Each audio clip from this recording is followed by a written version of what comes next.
Hey guys, welcome to the Reclaiming Hope podcast. This is episode 8, and we have a special guest today. So this is Jessica Barnes, and Haley's going to talk a little bit about how the three of us know each other. So we've talked about Hope Mommies before, so this is one of the Hope Mommies that we've met through that process. I don't know, did we meet her I don't know if I met you the first day that we went there. Yeah, I remember lead that Bible seeing study. you guys. Yeah, instead of waiting in your car. Yeah, waiting in our car and Preparing ourselves. we can share this story now. Me and Kelsey, when we went to the first Hope Mommies, we played this game called Worst Case Scenario. And the worst case scenario that we could think of is that we would have to walk in there and share our story. And as soon as we did, it might have been Jess that said, "Okay, ladies, share your story." So, but now that was a year ago already. So then we've been doing the Hope Mommies groups and Bible studies and the retreats and things like that. So then when we had told you guys that we were going to have different mamas on here to talk. So we're going to hear Jess's story today and hear a little bit about her process and how long ago that was and what she's still walking through now. So Sure. you good? You Yeah, ready to I'm start? good. Yeah. I'm just thankful for you guys too. Like thankful for you guys sitting there in that parking lot. And I remember, I think Kelsey reached out to Lauren just to get some more information. And then was like, I'm going to bring my friend too. And come together. There was no way we were coming separate. And we'll get to this down the line in my story a little bit as well. But just that was so encouraging for me as well, just to see there being like people wanting to step out and be vulnerable and looking for community. And so just thankful for you guys too, and continue to see the Lord work in your guys' life through your loss. So I'm glad to be here. And so you guys asked me to share my story. Yes. And I asked them where they wanted me to begin at, and that was super hard to know where to start. But I am married to Corey. We just celebrated 19 years last weekend of marriage. Yeah, so that feels like a long time. But it feels like a long time when you say 19 years, but it's gone by super fast. And so when Corey and I first got married, we knew we wanted to have a family, but we knew it would be, I was super young. We just thought we'd do the career thing for a while, and then we would just naturally progress. Like, what do we call that? Like the 2-year, you have a word for it that you used. What do I do? I don't know. What like, did I use? like just the natural progression. Like you're married for 2 years and then you're supposed to have a family, and then like in 4 more years, marriage, then the baby comes. Yes, Yeah. There we go. And so that doesn't always it can be like progressive. And so, we did the career thing for a while, and then we decided, we were about 4 years into marriage, we're like, a family would be really great. And so we just were like, we're going to have a family. Well, then that didn't happen right away for us. And so we were kind of like super patient, and just like, we are young. We felt like we had time on our side, and waited for that first year. And then we went and saw a doctor, and the doctor's like, these are the steps that you could take to do another step medication or testing. And we just really felt like, okay, we're going to just keep waiting and seeing what the Lord does. And about a year later, we found out that we were pregnant with our first son, Ethan. And so that was super exciting. And we were overjoyed, found out we're having a little boy. And so Ethan was born, and he's 15 now. And so, but that really, we were doing the career thing, and I thought I would continue to do the career thing and be a mom. And that was super hard for me to navigate through. And that was unexpected. And so I was a stay-at-home mom, and we just thought we'd have kids every few years. And the Lord had a different plan for us. And on Ethan's first birthday, I found out I was pregnant with Ella. And so that was super shocking to say 2 kids, 18 months apart, like they were going to be within 18 months. And I was barely like taking care of myself and one child. Like I was super scared. But I trusted the Lord and just was like, this is what we're going to do. And so we had Ella, and so 2 kids under 2, and I was a stay-at-home mom and just trying to navigate what that looks like. And then we weren't sure, like that felt like overwhelming to us. I'd quit my job. So like financially too, like what do we do? And so we talked about that being like the end of our family. And then we were like, well, we're young. We're going to wait till Ella's a year old.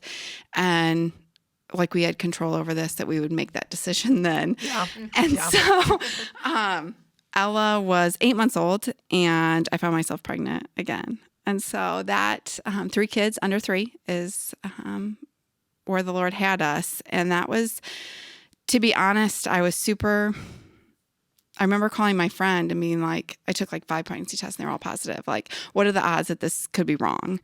And I was super angry because I felt like I was not surviving daily life as it is. I felt like I was failing as a mother, as a wife, in my spiritual walk. Like, how was I ever going to manage being a mom of 3 kids under 3? And so I just started to trust the Lord. Like, he gives life and he takes away. And I didn't really understand the meaning of that until later on, but the Lord just began to work in my heart that way. And so we march along our pregnancy and are getting excited about having these little children in our house. And we went to our anatomy scan at 20 weeks and we had a boy and a girl. We weren't going to find out the sex of our baby. We were going to wait for delivery to try to keep some element of surprise in our life. And got to shake it up a little bit. Yeah. Enough surprise. Yes, exactly. Yeah. We just felt like the Lord was being super gracious to us. We had a boy and a girl, and like God really was working on my heart that these are his children. And so whatever boy, girl, it didn't matter. Like, it was good. And we went into that ultrasound and naive. Nobody around us had experienced miscarriage or loss in any capacity that I had ever known. My sisters, my mom, had a tight circle of friends. We were all young, newly married-ish, all having kids at the same time. Like, nobody was having that struggle. And so we went into the ultrasound naive and kind of knew during that ultrasound, like we'd had a few ultrasounds. I think you talked about this too, Haley. Like, you didn't know what to expect. And like, I did know what to expect because this was our 3rd baby. Sure. And so I could tell like the ultrasound tech was being Quiet. Always quiet. Yes. And just very different. Lots of pictures. And I was kind of like, what's happening? Like, I still naive though. And she's like, I just need to go grab the doctor and I'll be back. And so the doctor came in and it's like, I don't even feel like the door shut and he just started speaking. And I was kind of like, what is happening right now? I was so confused. I felt like I had no ability to understand what he was telling me. Like, I actually asked him to take out a piece of paper and write down what he was telling me because I couldn't understand. And so he explained that on the anatomy scan, they had seen that he had a birth defect, anencephaly, where the the neural tube does not close at the top. Kind of like spina bifida, where the spine doesn't close, but anencephaly is at the top. I chose not to have any of like testing done. So we didn't find, like, we would have maybe found that out earlier through chromosomal testing. But so he recommended that we do the blood work to ensure that. And he also recommended, though, that night that his recommendation would be to terminate my pregnancy, that this child had no hope for life and that he would not live, and that we should go to the hospital that night and deliver him. And that was shocking because we just watched this ultrasound of our baby's heart beating, of him moving and kicking. I could feel that. And then this doctor was telling me that your baby's going to die. And I was like, I could not get a grip on it just was not computing, making sense to me. And my husband was asking a lot of questions. And so he's like, I can tell that you guys aren't ready to make this decision. We're like, well, no. Who would? Yeah. To go to the hospital, like from there, like it's so hard. And so we decided, he's like, what I'm going to do is I'm going to set you guys up with a high-risk doctor. You can get a second opinion tomorrow, come back. And so they ushered us out the side door because I'm like a hot mess, hyperventilating. Grateful in some sense that they usher you out the side door, but it's still like just really creates still like this protection of an environment for other women that like all pregnancy is like of it all. That naive, yes. Yeah. They don't, and I guess, I don't know, good or bad, but another story of how that works. So yeah, we left that day and it happened to be my daughter's first birthday. So I don't know who schedules ultrasounds on like significant days, but not recommended. And so it was her first birthday. And so, I mean, she doesn't know. She's turning 1 year old, but We left that day and just spent some time at the Riverwalk, just praying. And I remember it just being super windy and hot and the sun raining down on us, and just knowing, like, feeling God's presence immediately, like God entrusting us with this child that was his, and that it was God's child and not, it was ours for this short time. And when the Lord decided to take him home, it would be very, very clear that it would be the Lord's doing, and it wasn't our choice. And so we decided, we went to that appointment the next day and said we're going to carry him full term, whatever that looks like, whether it's for a day or a week or the rest of my gestation, rest of the pregnancy. And so the doctor was like super supportive. And as we walked through that pregnancy, I continued to have this naiveness. We just really trusted the Lord that he was going to maybe even heal Elias. Like, we had read stories, and people gave us lots of hope, like God is a God of miracles. And so we just really believed that the Lord could heal. And so it came time, went through my pregnancy beautifully, like no problems in my pregnancy. It was really difficult, like going into a doctor's office. Felt like I had to retell my story every time. They were recommending so many different things, and we'd already discussed all of these. My high-risk doctor ended up leaving the practice like when I was 36 weeks. And so it was timing. Right, exactly. So that was hard to navigate. And so Elias was born on his due date. So he was born at 40 weeks, and they super scared me into what that would be like. They told me it would take days. Because of his condition. They told me I'd probably have to have a C-section, all the things, which didn't happen. He was born within like 4 hours of labor starting. He was born alive. And that from the moment that he was born and they laid him on my chest, I wasn't prepared for what was about to happen. I had read so many stories. I had heard stories. I had had a community around me of people praying for me and supporting me. However, nothing can prepare you for the death and loss of your child. Like, you can hide God's word in your heart, and you can have the prayer, and you can have the supporters, but the act of losing a child is just, you can't prepare yourself for that. And so he was born alive, and he was with us for most of that day. And then I had read that night he began to have seizures, and we just sang worship songs and hymns over him and prayed. And he went to be with the Lord. And that was really a sweet time of just cradling him and just knowing that he was walking from like our arms to like the Lord's arms. And I remember the funeral director coming the next morning. That another thing, as you're walking through a pregnancy, preparing for loss, you plan a funeral. And that was something we were kind of like, oh, we're going to do this, but we're not going to need it. And that was super naive, but glad that we did. And so we had some of those circumstances and situations like already worked out. And so the funeral director came the next morning, and I just couldn't give my baby to this stranger. Even though he was no longer there, it just was, I couldn't physically do that. And so my gracious husband was able to take Elias and walk him down to the hearse. And so that was something that, thankful for strong men in our lives that Truth. know when we can't do those things. Yeah. And so we left the hospital, and leaving the hospital, everybody told me it was going to be so hard. I wanted to be home. And so I was glad to be home. But when I got home, that was like the hardest place to be. We had had a car seat because there was anticipation that he could have come home with us. We had prepared a room and space for him too, not knowing if he would come home on hospice care and different things like that. And really, like, on the way home from the hospital, I can just remember my husband drove this little red car, and I can just remember like feeling the tidal wave of grief, like the physical absence of my child, the physical absence of what I felt like was the Lord. And I had had so much hope and so much faith in him through that whole pregnancy. And I felt like, where was it with that now? Like, how could this be happening? And even as we walked through the next few days and people are bringing us meal and my house is filled with guests, the physical part of grief, I was not prepared for. I didn't know how my heart was aching, but it was coming out physically too. Like, I couldn't move. I couldn't get out of bed. I couldn't care for myself or anybody else. And so I really just kind of started to isolate myself as we watched through a funeral.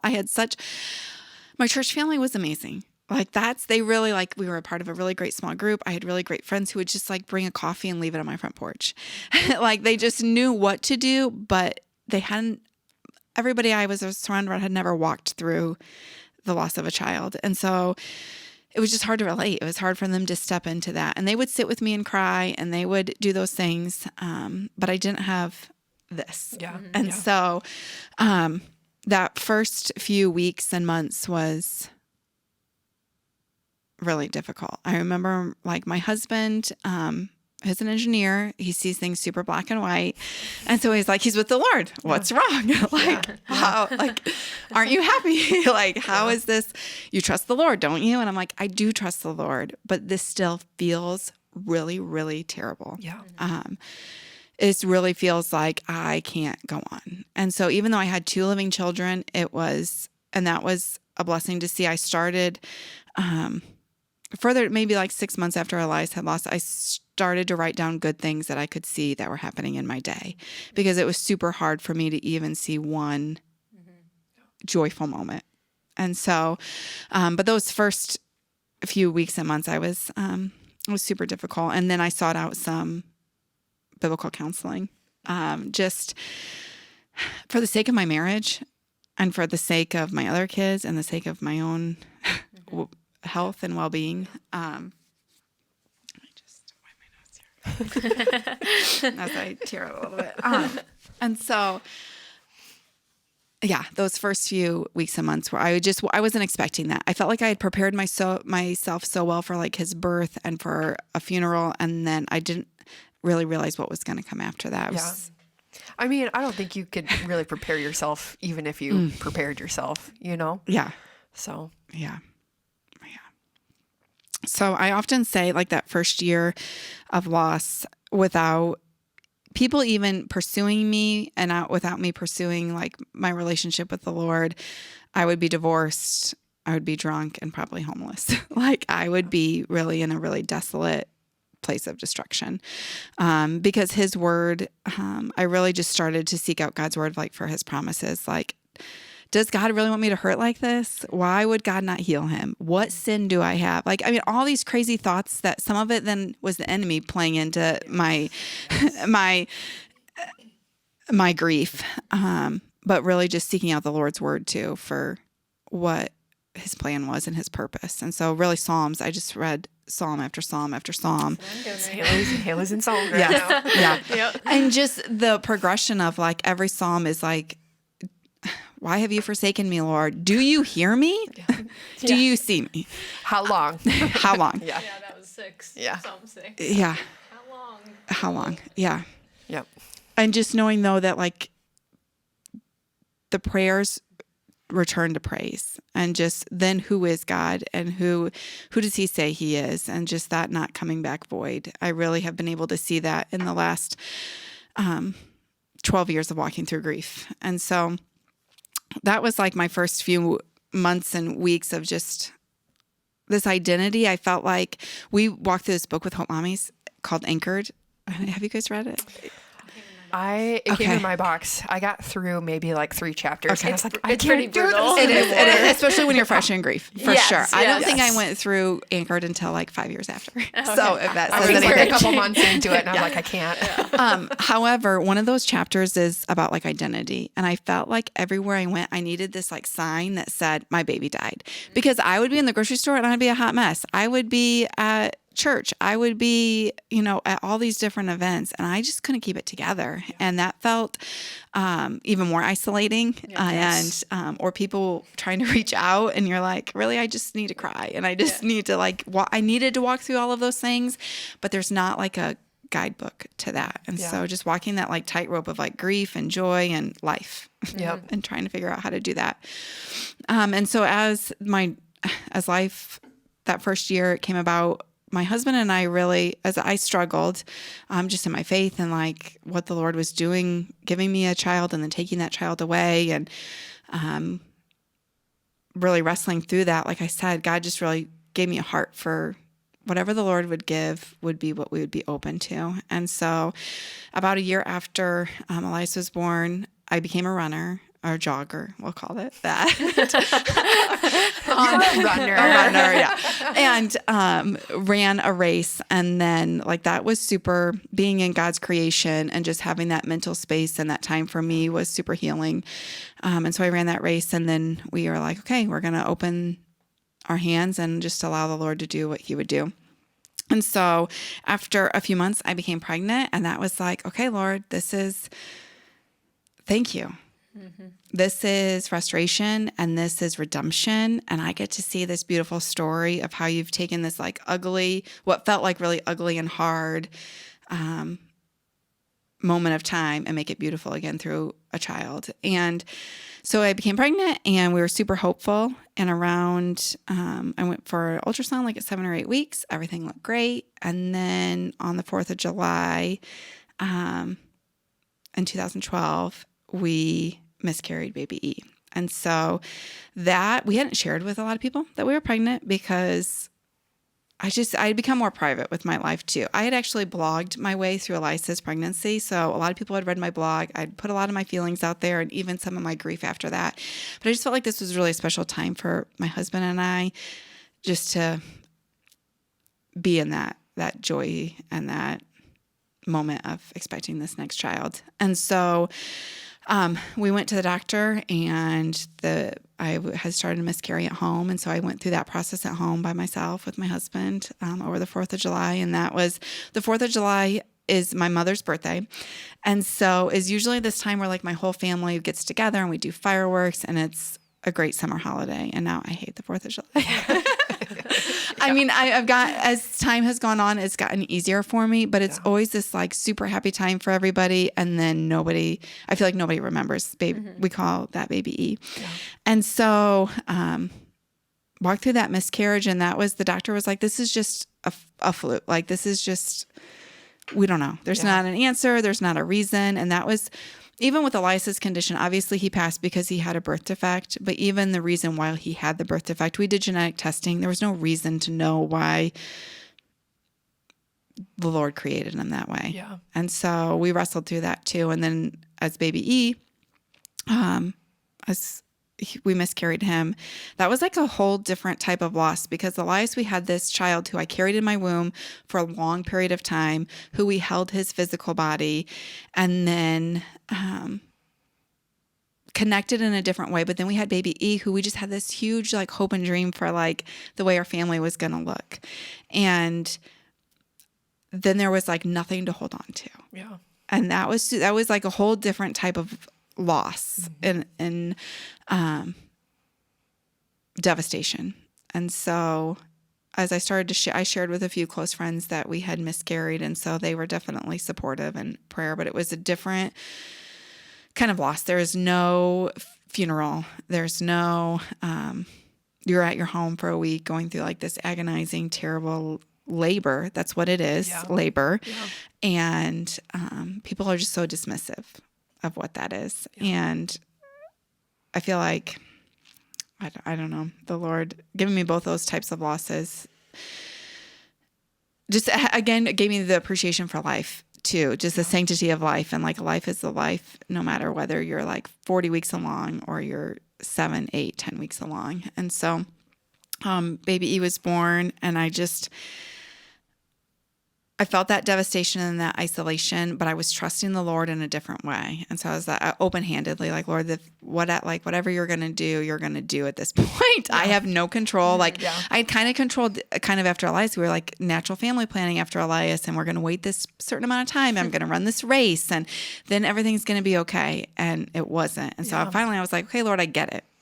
Mm-hmm. Here you are. Like, here I am. Like, I don't have any control over your creation. Mm-hmm. And so a few months later, we became pregnant with Emmett. And so Emmett was born in May of 2013. So 2.5 years after Elias, and super healing. And we did a totally different type of delivery. I had always delivered in a hospital with medicine. Elias didn't allow us that opportunity.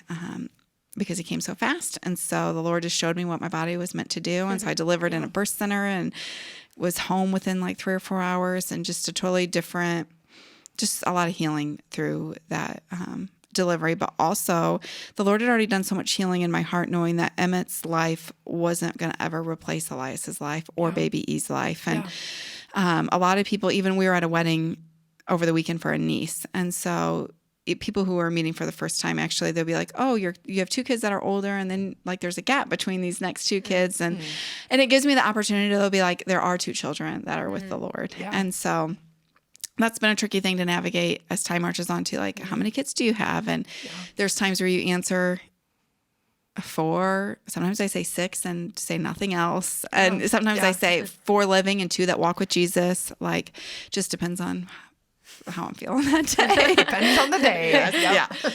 And so we have Emmett, and then Edison was born a couple years after that. So 4 living children, and the Lord through those pregnancies and through pregnancy after loss is like a whole nother surrenderance and a whole nother learning to like trust the Lord for his word.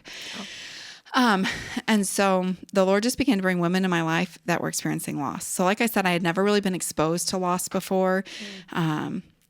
And so people would start to call me and be like, my friend's having a miscarriage. What do I do? My friend just had a stillbirth. What do I do? And I'm like, I'm not an expert, Lord. Like, what are you? And I really, the Lord just equips where he has called you to. And I really felt like, from the beginning in Deuteronomy 31, the Lord says that he has like gone before and like he is making the path. And I really just felt like the Lord had really gone before us. I couldn't see it in the middle of Elias. I couldn't see it in the middle of baby E. But then as time went on, I could see him opening those doors and just like giving me opportunities to share him with other people. Yeah. And so, and then having to be obedient, because there's been a lot of times where I don't want to. True.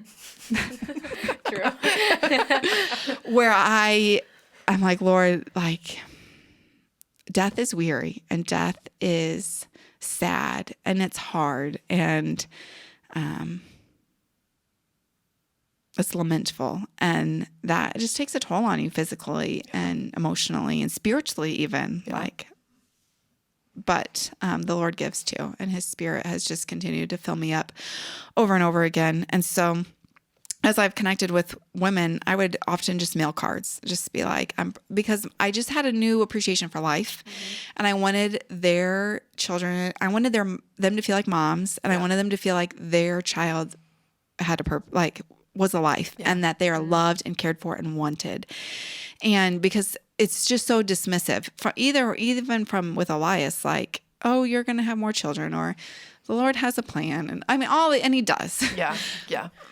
Just not helpful. Not in those moments. No. And so just knowing that like Elias, like people cared about him was super meaningful to me, and that people loved him like I loved him.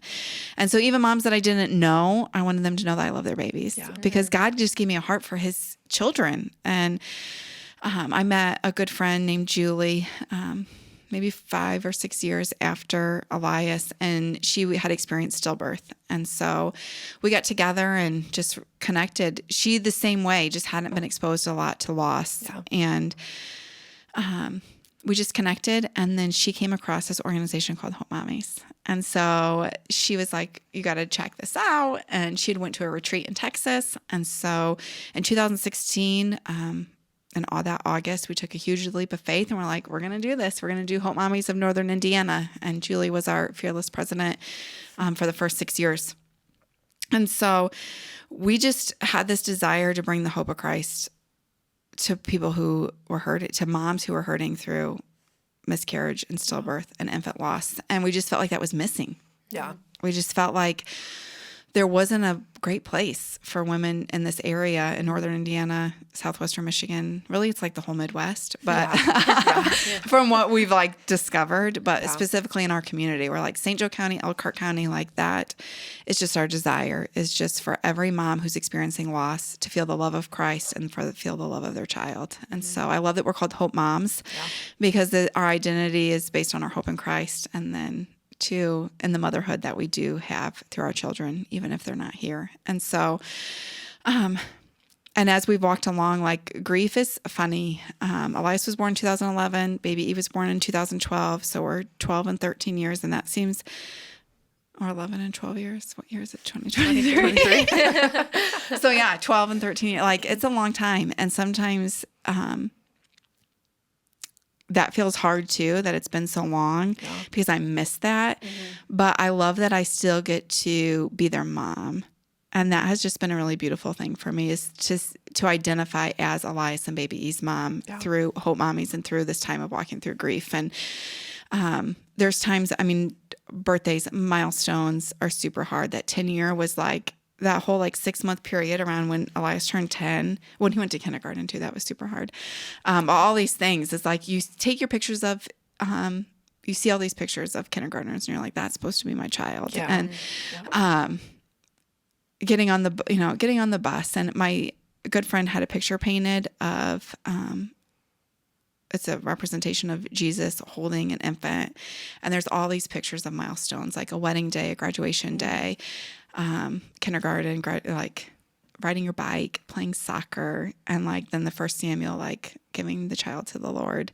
And that's in my hallway because I have to surrender that still, like even as time marches on. And so, but as I was kind of sharing before, like the Lord has just been really gracious to me and to see how he's worked. Like I can turn around and look and I can remember what he's done.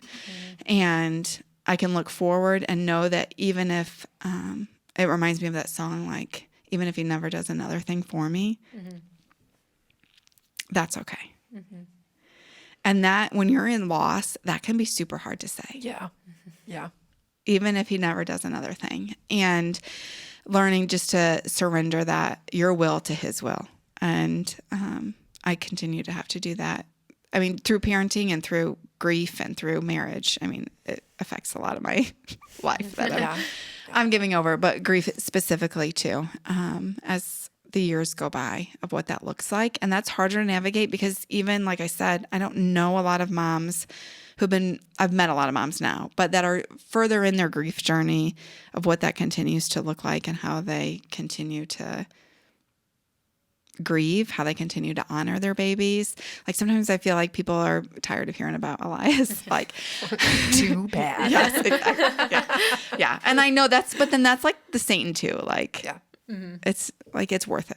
Like, and I think the Lord keeps reminding me that too, even through Hope Mommies and meeting other moms. Like it is for his good and for his kingdom. Yeah. So Hope Mommies has become a big part of just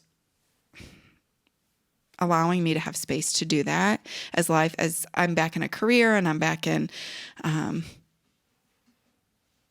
always been mothering, but and parenting, like it just gives me this really sacred space just to go and just to be a Hope Mom. And so I just can't imagine my life without it. And even as I'm 12 years away from loss, it's still a really special place for me. Yeah. Well, it's just a different space to be in an entire room full of women that completely understand you, 100% fully understand you. And what a blessing that is, because it's such an isolating grief. It's just hard. It's hard to deal with. So to be in a room full of women that understand you it's a blessing for sure. So, and we know, I think you guys have talked about the statistics. Like we know 1 in 4 pregnancies, and it could be even higher, really, if we're honest. Because there's a lot of early miscarriages that aren't detected too. And so I feel like there's just there's a need. And so the Lord keeps calling me to that too. And like I said, there's a lot of times I want to say, are we done yet? It is hard to be that point of contact, and they're like, oh, I have someone else. I know someone. And I'm like, I'm still walking through this too. So to constantly have to reach out and give when I don't feel like I'm being poured into, that's why going to the Hope Mommies groups is helpful and having Kelsey is helpful, because if I was doing it but not filling up, it would be even more exhausting. You'd be exhausted. Yeah. And the Lord wants us to take time to withdraw and to be filled up that way too. Yeah. So, and that's something I've had to learn is like, it's not all on me either. Yeah. Like it's the work of the Lord, and there's a team behind it too. So, Sure. yeah, but that's kind of my story. Cool. Well, thank you for sharing. Yeah. It's not always easy to do, especially with all these bright lights in front of us. So Haley and I really struggled with that initially. So, but do we want to do our hopefuls? Yes. Let's ask you first. Okay. So I mean, it kind of wraps up a little bit too, as we've talked about Hope Mommies and talked about women experiencing loss. I think I'm very hopeful for like what the Lord is doing in our community. Like, so I said like Hope Mommies Northern Indiana became a 501(c) in August of 2016, and we've just had this. Our vision is every mom experiencing loss would receive like a hope box or an encouragement from Hope Mommies. And that's probably like the Great Commission, right? Like that's really impossible. However, I've just been hopeful as I've seen some like momentum. Like we were able to host our first retreat, and the increase of like Kelsey and Haley coming and some other new Hope Moms too. And just saying like, it's hard to be vulnerable, but it's good to be like, to step in those spaces too. So yeah, I'm just hopeful for what the Lord's doing through the lost community. Yeah. Okay, Kelsey, do you want to do your hopeful next? Yeah, because it ties into your stuff. So we just had the Hope Mommies retreat a couple weeks ago, and it just brought me a level of peace that I've never had before in this season that I'm currently in. So I've done all the things, processed everything, but the retreat just like brought me next level of like, okay, like God's got this. Whatever comes next, I'll be okay with. So, and I've never been at a place where I was at that level of surrender. So it was incredible. I had good expectations going in, and you guys just blew it out of the water. So it was awesome. Come next year. Great. Yeah. Yes. Counting down the days until next retreat, because it was incredible. And we'll turn the heat on this time. So. Or it could be 90 though. That's true. There is AC as well. You just have to know where it's located. We all struggled, and it wasn't just our cabin. It was the other cabins that were Me like at 3 a.m. with my light trying to figure out where the thermostat was. Yeah, but those moms are super intentional, and we get that at like the meetings in short spurts. But to have like a whole weekend set aside, and everything we were talking about was either your baby or Jesus, and it was just very overwhelming, but very intentional. Yeah, so in a good way. Yeah, for sure. So, what are you hopeful for? Yeah. So, one thing, I mean, you said it kind of a few times in this, like life is just so you get the value of life. And so my family moved to Michigan originally a few years ago. And so I don't always get back to New Jersey to see all of my family, like aunts, uncles, cousins, and there's like hundreds of us.